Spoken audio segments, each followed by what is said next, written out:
สบายดีทุกคนสบายดียามเช้าๆเด้อพี่น้องแต่ว่าตอนลงอาจจะเป็นสวยๆตอนนี้เมียวกำลังสิไปกินดองจ้ากินดองในบ้านเจ้าของ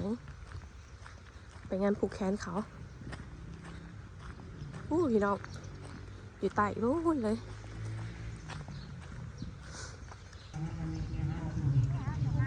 หากมา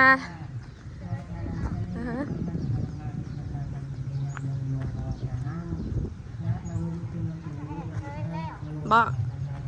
เขาจะเห็นตาเศร้าเติบเนาะ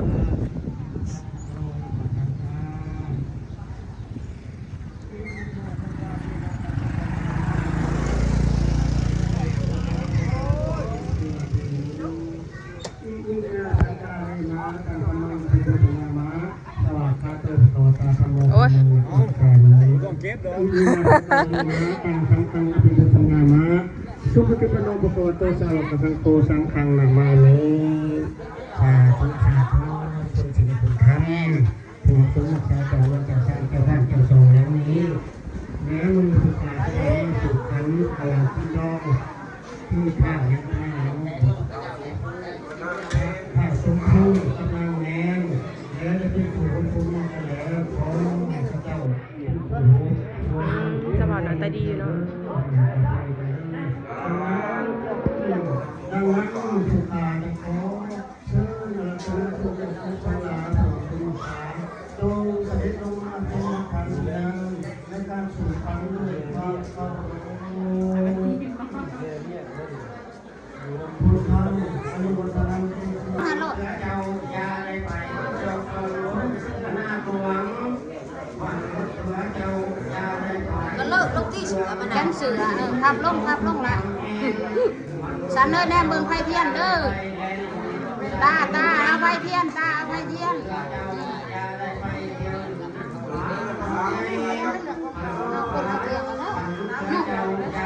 ะแนนเบิ่งเทียนแล้วมันเป็นอะไรก่อน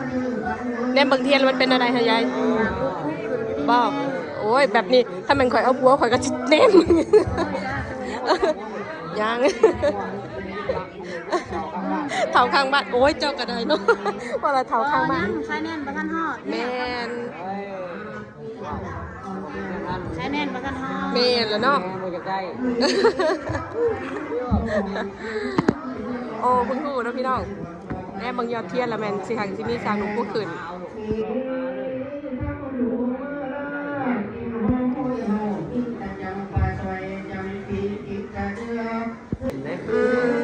ถ้าก็ต้องฟังไว้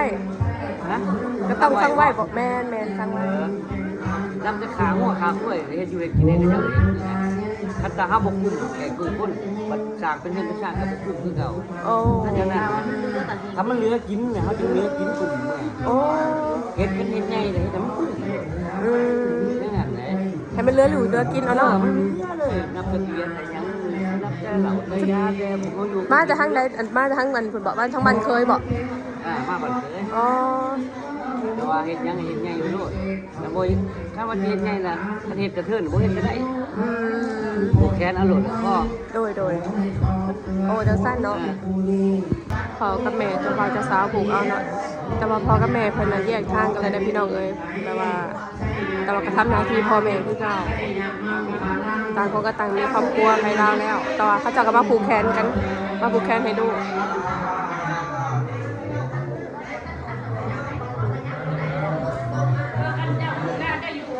วันนี้แม่จะบ่าว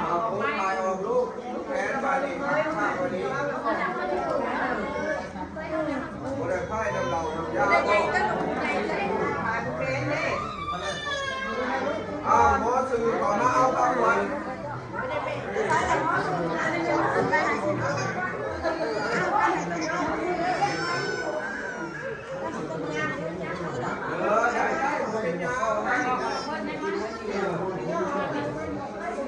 อันนั้นที่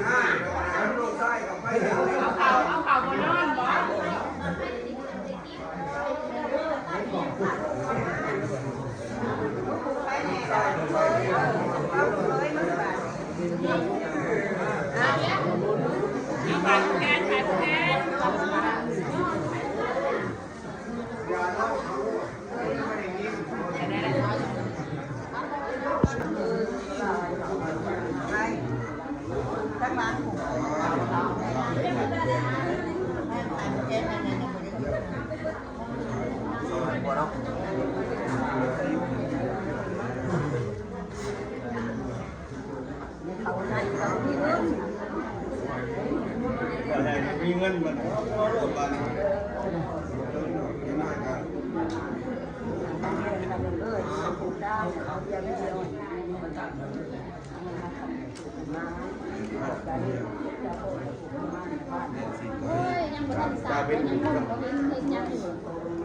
อามาปลูกอันนี้ลูกชายนี่ตีอยู่ปลูกนี่ ปาก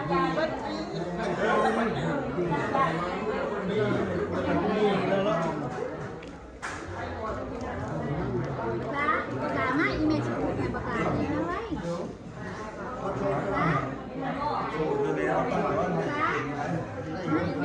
เจ้ามาเร็วๆมาสิ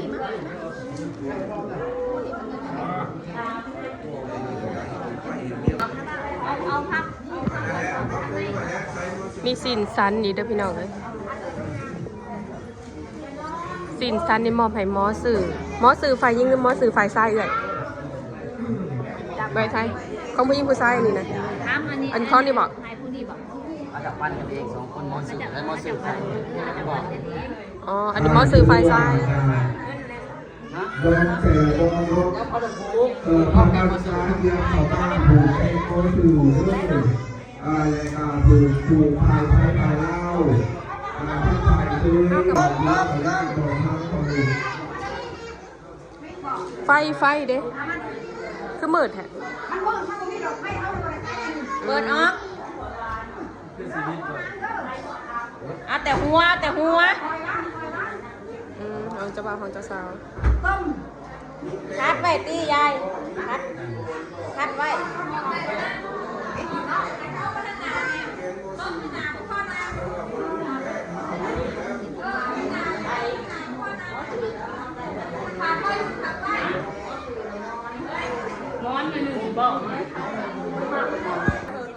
มาพายเรากับลูกมาพายเรากับไป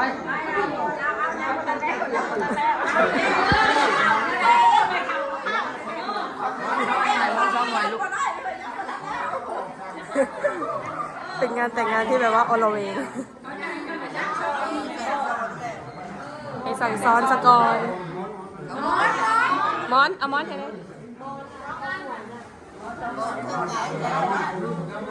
ฟังเขาจะสั่งซ้อนกันนะพี่น้องเลย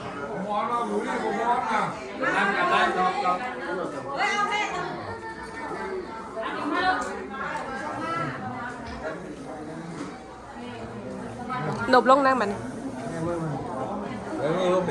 แบมือ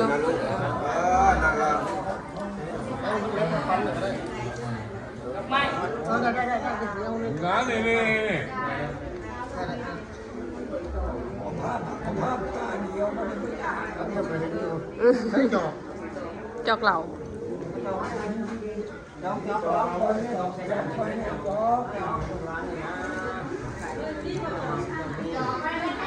บกแขนไข่บนทางนี้เนาะ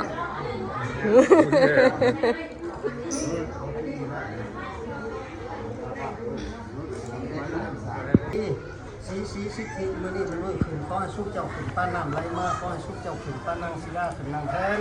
นางแง่แหวนสมบูรณ์ยังเงาสมสารเราให้เจ้างาบจนบ่หูเถาน้ำเราจะนี่ข้าไปยึดไปโอเวทพอจะได้ดอกไม้เงินดอกไม้ข้าวน้ำมาพายน้ำเราจองนี่ข้ามีต้นสดิ้งขอให้นางธรณีมาสอยขันชุบเจ้าเด้อข้ามีต้นชนะขอให้พญานาคมาสอยชูเจ้าเด้อพอจะวิทย์ขึ้นคู่เลยทั้งฟ้าหาชุบเจ้าเลยก็เงินคำหลงไหลกันเต็มแย่พอจะวิทย์ขึ้นกับเมืองแผ่เมืองพ้นให้ชุบเจ้าได้แทนกาสาพอจะวิทย์ขึ้นเมืองกุลาในเมืองหอให้ชุบเจ้าได้เงินจ้อได้เงินจริงมาไว้เห็ดเดียวพอจะวิทย์ขึ้นกับเมืองเดียวให้ได้เสียวสหายหักคิดอะไรขอให้ชุบเจ้าได้ใครอะไรขอให้ชุบเจ้านี้ให้ได้เป็นเศรษฐีและถ้วยค้าเทศาโลภาเองตาสะถูอะไรเด้อปากหมูที่นั่งเด้อพอจะวิทย์ปัญญาตะเป็นตกให้ได้ตกให้แล้วมานี้ เอาไปป้อนใคร เอาไปป้อนไข่อยู่ห้อง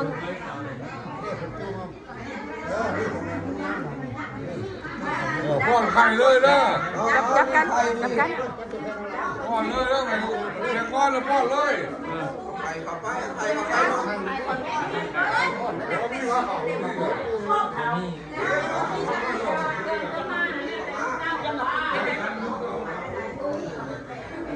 เด้พาเข่า เขานะเขาบ่ได้มีแก้วมีลูกแก้วมันนะแม่มาข่าวก่อนเคยแก้วใครยังนะ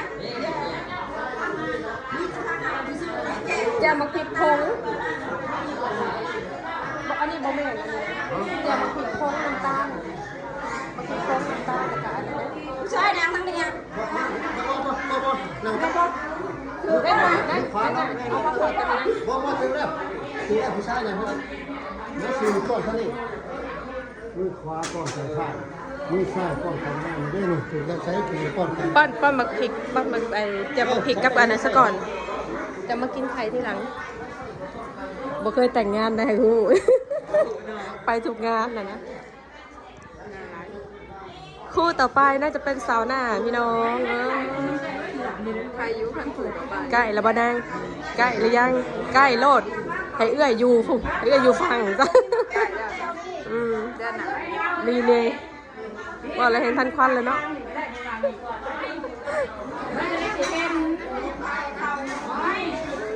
เดี๋ยวไปใกล้อันนี้ทันควันสีลมอันมันหนักกว่าอันนั้นลูกเกี่ยวมันหย่อนแซง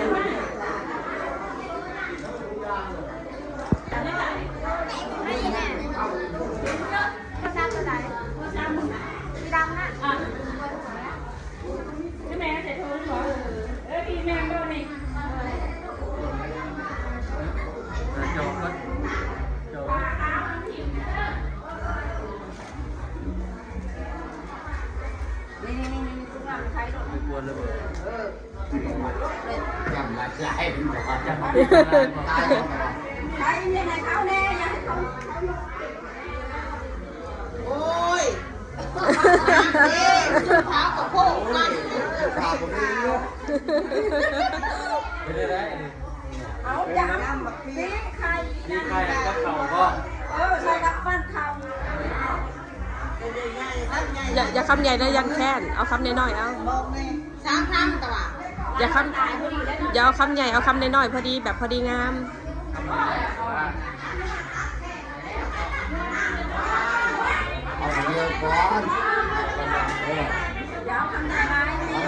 มันจะแค้นเอาคำน้อยๆแม่บิ๊กเคิงก็ได้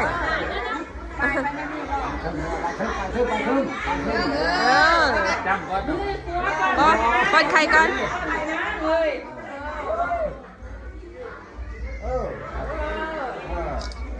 จำลายด้วยเจ้าเป็นยางไป ดีก็ จำแต่ละอย่างเก่านั่น แหละบ่เคยพี่น้องเลย จำลายโอ้โหขั้นตอนส่วนชุดเรื่องเลยแบ่งครึ่งก็ได้แบ่งครึ่งเอาร้านจะสิบหลายใช่ไหมเนาะ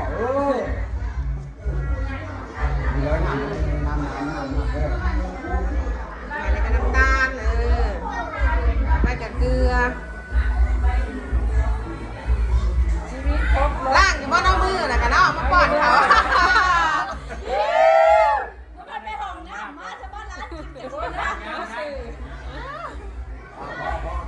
โอเค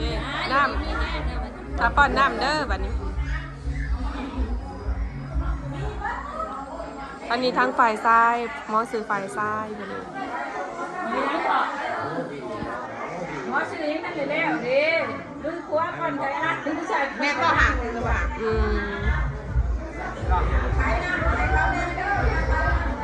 พอดีอีกเลยช้าเป็นกระเป๋าเลยกินเลย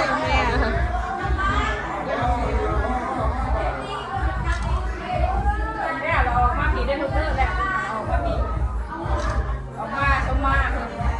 ทำแรก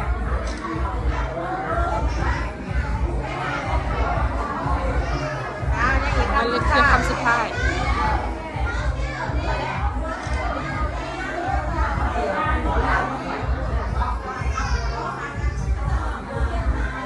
โอเคถ้าป้อนน้ำเดี๋ยวก็เคยหมอสื่อ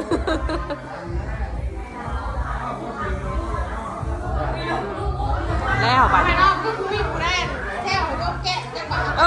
คือไปเลยไปที่นี่นะหมอสื่อกับไปเลยหมอสื่อกับ ไปแหละ เหลือตาสองคนเอาเขาสองคนจัดการมาที่นี่หลังจากกินข้าวแล้วเอาหอมแก้มกันเด้อจ้าไปกินข้าวแล้วผมไม่ไปอยู่มีแต่เฮา เพื่อนพี่เชียร์ห้องแกะห้องโกกว่าโอ้ยบอยเขาห้องนะแม่ดอกแก้มมันจะบาด จัด ผู้ชายห้องก่อน ใช่หอมก่อนอ่ะ ห้องไม่เท่าเอาไปดิยังไม่ได้ถ่ายว่าฉันไม่เท่ายังไม่ถ่าย ผู้ชายใหม่ผู้ชายใหม่ จะเข้าออกนี่แหละข้าไว้ผู้ชายก่อน ผู้หญิงมานี่ผู้หญิงมานี่ อ่ะ หอมเลยข้าไว้ผู้ชายนะโอ้ ไม่เท่าเป็นไม่ใช่ใครฆ่าเนี่ยอะไรอ่ะ บัดนี้เรียบร้อย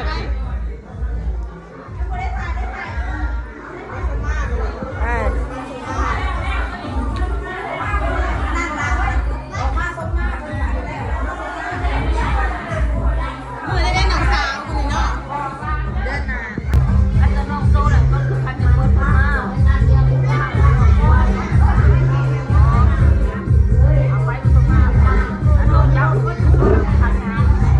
หลบซะก่อนนะ